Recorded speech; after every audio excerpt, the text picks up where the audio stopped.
ఒకవైపు ఉంటే మరి గురువులే అక్కడ ఉండి దివ్యబలి పూజను సమర్పిస్తున్నారు కదా. మరి ఈ గురువులు ఇతర గురువులతో సఖ్యతగా ఉంటున్నారా? బిషపులతో సఖ్యతగా ఉంటున్నారా?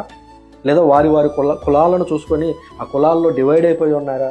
వీడైతే మావాడు, వాడైతే మావాడు కాదు అని డివైడ్ అయిపోయి ఉన్నారా? మరి ఎదురుగా వచ్చి బలి అర్పించేటువంటి వ్యక్తే ఎవడి మీద కోపం ఉండకూడదని యేసుక్రీస్తు చెప్తున్నాడు కదా.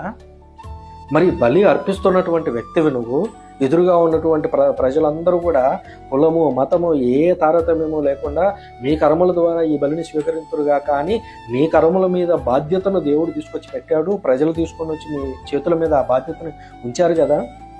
మరి నీ మనస్సులో కుల భావనలు ఉంటే, వీడు నా కులము వాడు నా కులము కాదు అని నీ ఎదురుగా ఉన్నటువంటి ప్రజల మీద నీకు ఆల్రెడీ ఒక భావన ఉంటే ఆ దివ్యబలిని దేవుడు ఎలా స్వీకరించగలుగుతాడు?